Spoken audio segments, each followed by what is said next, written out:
The United States has launched one of the most outrageous attacks on the press and foreign media in recent times. Over 24 news outlets, including Press TV, had their .com domains seized and were completely taken offline. So why these websites? What do the vast majority of these news outlets have in common? Why were they targeted by the United States? And what does that say about a country that claims to champion so-called democracy and freedom of the press? I'm Richard Medhurst, and you're watching the Communiqué.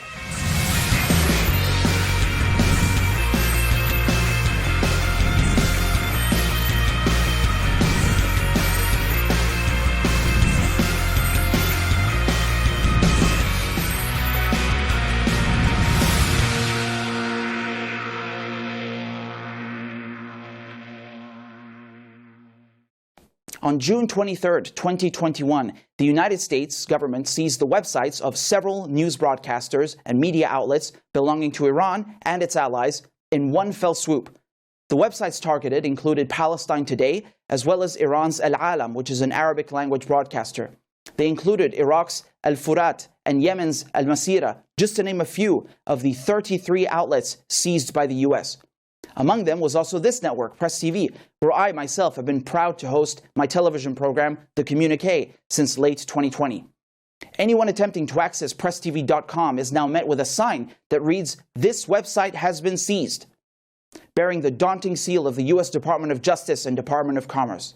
It's important to understand the U.S. government didn't just block these news sites inside the United States or in its own borders.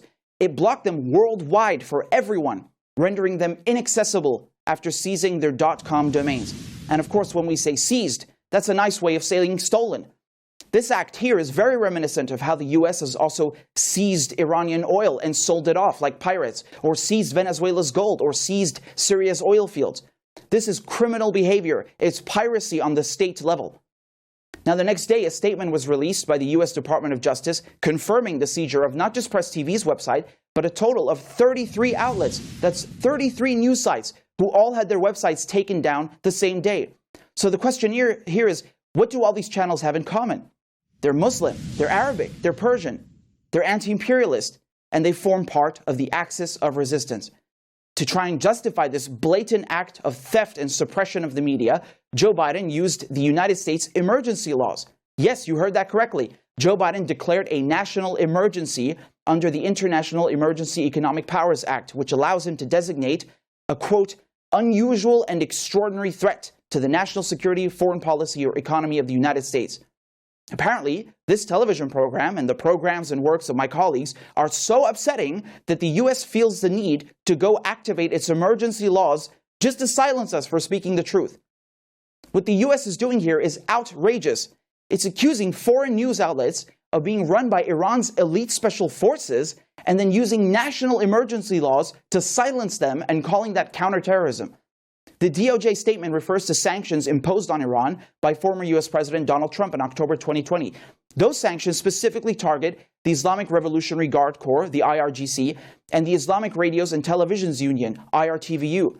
And if you look at what they say, the Office of Foreign Assets Control, OFAC, claims absurdly and without any evidence that these news outlets are, quote, owned or controlled by the Islamic Revolutionary Guard Corps Quds Force, and also, quote, disguised as news organizations or media outlets targeting the United States with disinformation campaigns and malign influence operations.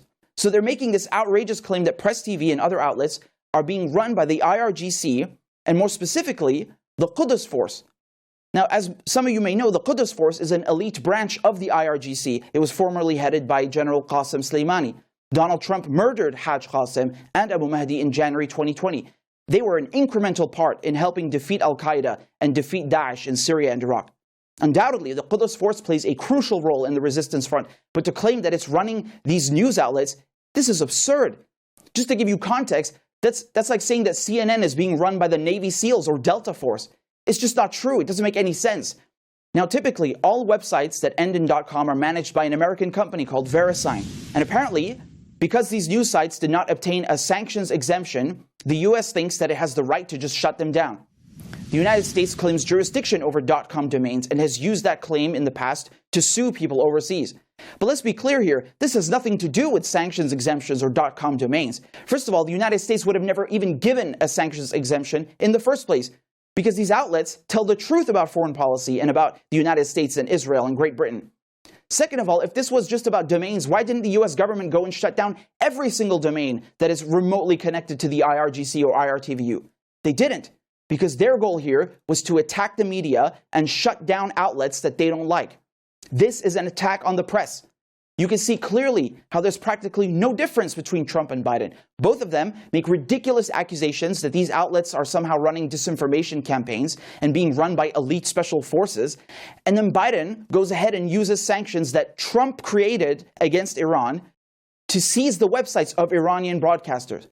The allegations leveled against them by the US that they spread disinformation, they're no different from the ones that fueled the Russiagate scandal during the last 4 years. They're unproven. You might recall that Trump was heavily criticized by Democrats and the media for his, quote, unprecedented use and abuse of emergency powers and executive orders. He even declared a national emergency so he could secure funding for his border wall. Many, including Joe Biden, called Trump an existential threat and called him out for attacking the media. All right, so where's the accountability for Biden now that he is the president and he is abusing emergency powers to attack and silence the press? Where are all these Biden voters who claimed that democracy was on the ballot and that fascism had to be voted out? Well, what do you call this? What do you call this attack on the media? How do you rationalize this behavior, accusing foreign journalists of being spies or special forces and then taking their sites down in the name of counterterrorism? Apparently, they don't seem to care much about authoritarianism under Biden. They don't mind it at all, because when the blue fascist attacks the press, then it's okay for them. Let's be clear about what this means here. By shutting down Press TV, the United States has decided of its own accord that 1.4 billion English-speaking people on the planet are no longer allowed to watch and listen to news that exposes imperialism and Zionism. This is way more than just authoritarianism. It would already be scandalous enough if the US was blocking Press TV within its own borders, something it was already doing in many ways. But now the US is deciding for the whole world what news they can consume and what foreign journalists can say. And equally, by abruptly shutting down broadcasters like Al Furat and Al Alam, along with others, they have created a huge vacuum in Arabic language media. When I began my career in journalism, this was late 2019, early 2020, on my YouTube channel and Twitter. I was very fortunate and blessed, alhamdulillah, to grow quickly and successfully, and I was offered my own television program right here on Press TV in the fall of 2020. But you see, I'm not from America. I don't work in America. Press TV is not based in America. So what gives the United States the right to seize my work and all the tireless work of my colleagues and just take it offline? What kind of behavior is that? For me, that's almost an entire year of weekly television broadcasts and episodes that I produced, all gone. For others at Press TV and other outlets, it's even more. Now, thankfully, you can still access Press TV at our new domain. It's presstv.ir. But were it not for this backup, many of us would have lost all our work. We'll be right back after this short break. Now, joining me from Tehran is American journalist, filmmaker, and host for Press TV, my wonderful colleague, Marcy Hashemi. Thank you so much for coming on the program. It's really great to have you, Marcy. Hi, Richard. It's my pleasure to be with you, and you're doing a great job, by the way. So I wanted to start out with this outrageous assault on the press from the other day when the United States took down Press TV's website and a bunch of other outlets as well. You know, I just wanted to ask you, first of all, what was going through your head? Like, what was your initial reaction? All this work, all these efforts that you and all our other colleagues have made just suddenly vanished and deleted off the internet.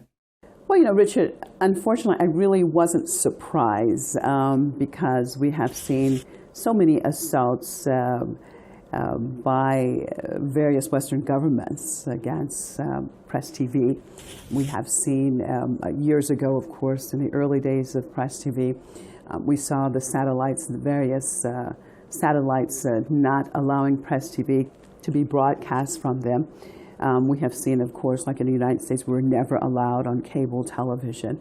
And in more recent years, we have seen the continual attacks on our social media, YouTube being blocked, so many different attacks. But this time around, perhaps I'm a little surprised, if I want to say anything, that it says how effective that we have been, how threatened they are by us, that they would actually seize the website. I mean, you know, Richard, before the U.S. was a little bit smoother with its censorship, with how it controls scenarios. But now we're just seeing outright attacks, and they're not even trying to hide their animosity and disdain anymore. And let me say, and lack of fair play and lack of believing in free speech and freedom of the press. Yeah, I absolutely share your sentiment. And you know, this is not the first time, obviously, that they've gone after Press TV. It's not just the website, it's also the social media pages. And I think you yourself have also been subjected to extremely cruel, inhumane treatment from the U.S. government. Could you maybe give the viewers an idea how far back this goes and why, even though we're angry, we're not surprised? Right, yes, of course, I have had my own experience just 2 years ago, of course, being arrested in the U.S. And, you know, it's really interesting because after they arrested me and were asking questions about Press TV, it was mind-boggling for me as an American citizen in the United States, in the capital of the U.S., in Washington, D.C., that what was most important for them was why Press TV covered Israel in the way that it does, asking several questions about basically why we don't show what they call the real perspective about Israel. Why do we have negative coverage when it comes to Israel? What I found mind-boggling about that is that they asked me more questions about Press TV's coverage of Israel than Press TV's coverage of the United States. And I think that that says a lot. It's unfortunately the whole Zionist-controlled media right now in the U.S., and I would say Zionist-controlled government.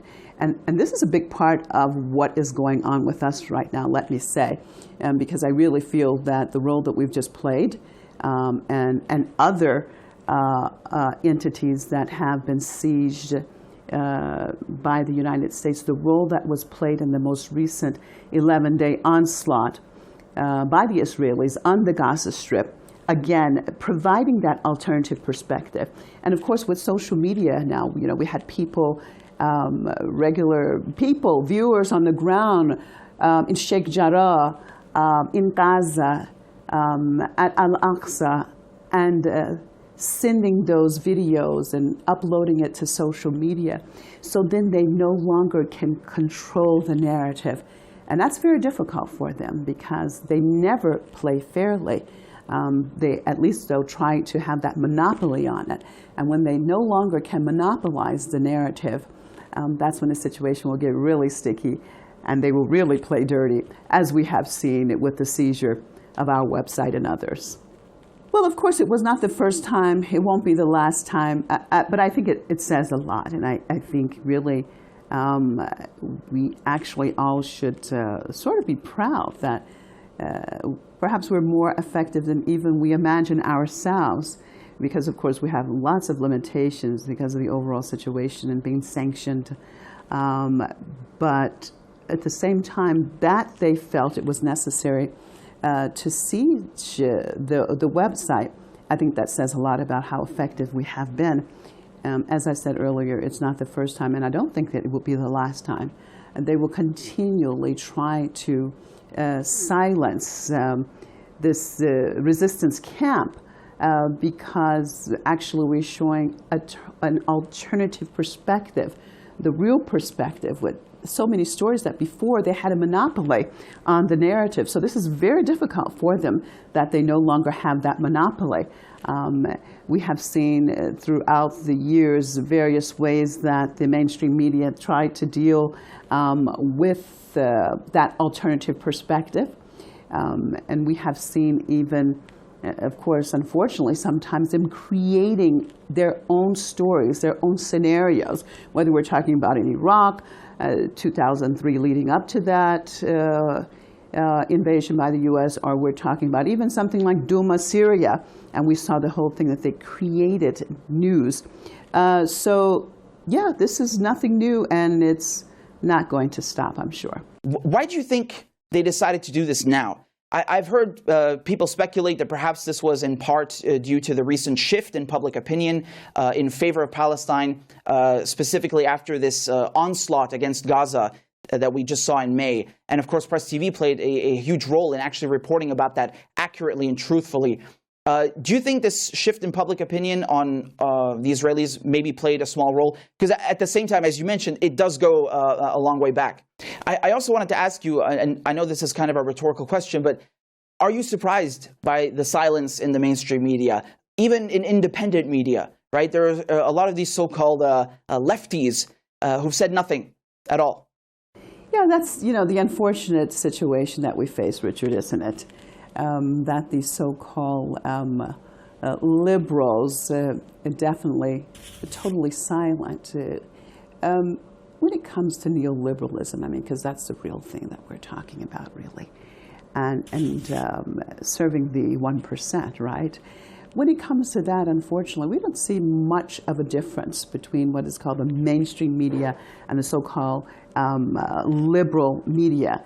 Because as we know, for example, we're talking about the United States, it really doesn't matter if there is an administration that is Democratic or Republican. Basically, they're serving the same elite and the 1%. And that's what we're looking at. On the one hand, they want to call themselves liberal and open and woke.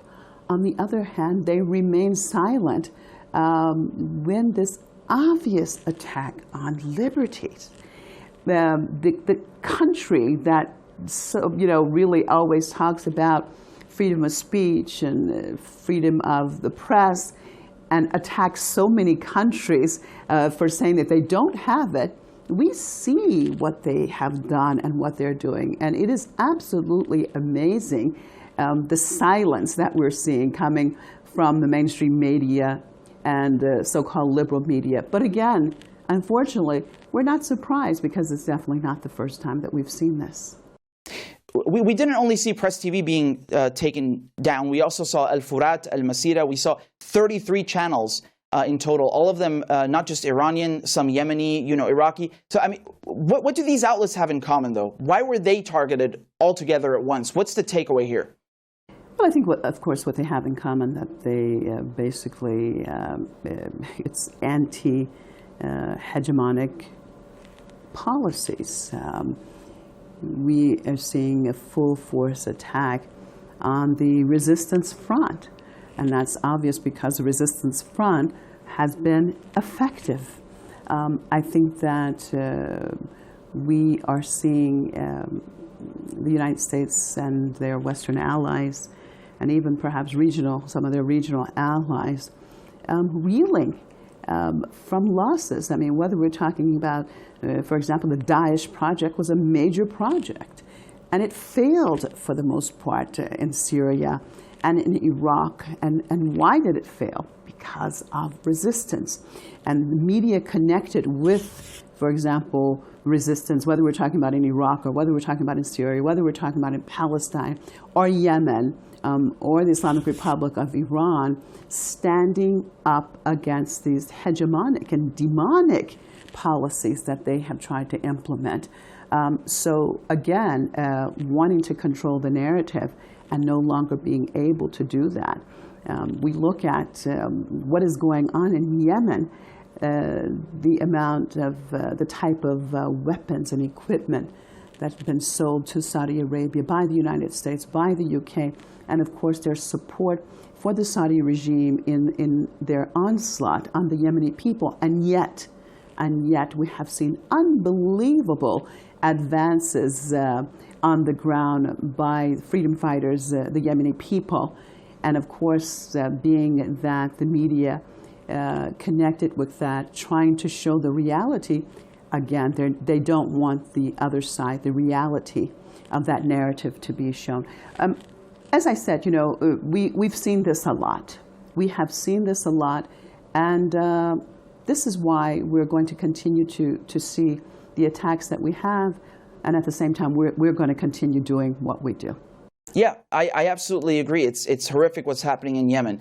And, just to wrap up, Marcy, I see the United States just yesterday complaining that media outlets have been censored in Hong Kong, and they point the finger at China and Russia and Iran and a host of other countries, calling them authoritarian. But, I mean, what they've done now, the U.S. just taking down the websites, shutting down 33 foreign news outlets, I mean, is that not clearly an attack on the press? I don't think I could ever listen, I already couldn't ever listen again, to another Western country lecturing about press freedoms. Can you? Can anyone? Yeah, well, I haven't been able to for a long time, Richard. My experience with the Western press goes way back. Of course, I was an American-educated journalist, universities in the United States. I've learned early about the techniques that they use, but let me just say, there's been a major deterioration in the United States dealing with the press. At one time, we really did have more of an independent press. I mean, we can look at history and see, for example, during the Vietnam War, one of the main catalysts for people taking to the streets, mass demonstrations and protests, were the body bags, the number of body bags, coffins, that were coming back to the United States, the number of American soldiers who had been killed. And we know that, for example, in 2003, with the start of the U.S. Invasion of Iraq, that they made it illegal for journalists to take photographs, to take pictures or videos and show the body bags. So I think we're seeing a very, very different reality on the ground of journalism now there. Post-2001 is a totally different world in the world of journalism in the West. And unfortunately, it has gotten so authoritarian as far as the government itself, and it's trying to control alternative narratives. So yes, we have seen definite deterioration, and yeah, it's like the pot calling the kettle black. So, they're pointing the finger at Hong Kong or China or Iran, and really it is unbelievable the techniques that they are using to control the narrative. And I ask anyone, I mean, if it was something that, for example, the opposite had happened, like in China or in Iran, that they had totally sieged a foreign website, and I mean, what would be the reaction? So, yes, we're continually seeing this hypocrisy coming out of Washington and coming from the mainstream media. But as I said earlier, we will continue doing what we do and hopefully being the voice of the voiceless. We constantly hear Britain and America and their allies whining and complaining about China, about Russia, about Iran, accusing them of being authoritarian and attacking the press. Every day, some Western reporter thinks they're very tough for yelling Navalny's name at Russian President Putin. But of course, not a word about Julian Assange, the founder of WikiLeaks, journalist whose extradition hearing I covered. They say nothing about Assange, who Trump and now Biden are trying to extradite to the U.S., threatening him with 175 years in jail as he's locked in a maximum security prison in London. Just imagine for a second if Iran had gone and permanently seized the websites of Western outlets like the BBC or CNN. Just imagine the outrage that would ensue. So where is the outrage now when the United States shuts down 33 foreign news sites? Where is the outrage at this violent behavior, this criminal attack against the press? How do people just let the U.S. get away with this outrageous behavior, purposely going and silencing adversarial outlets that are not even inside the U.S.? Of course the media says nothing. Of course. And even many in the so-called American left in independent media will say nothing because they're afraid to defend Arabic, Persian, and Muslim outlets, or what Israeli media laughably calls pro-Hamas outlets, as if that's all they are. These so-called leftists and defenders of free speech have vanished. They have nothing to say all of a sudden about Biden using emergency laws to shut down foreign media outlets like some dictator. When it comes to imperialism, you really get to see their true colors. You really get to see where they stand. What the U.S. has done here against Press TV and other outlets is outrageous and despicable. It's an attack on the press. It's an attack on foreign journalists. Let's be unequivocal about that. This is an extraterritorialization of U.S. law and authoritarianism. But at the very least, it proves that our work is effective and important, and that they are afraid of us because we speak the truth. And if they want to come and call journalists a, quote, unusual and extraordinary threat because we stand up for Palestinians and we expose the true nature of America's foreign policy, then we'll take that as a badge of honor. Thanks for tuning in.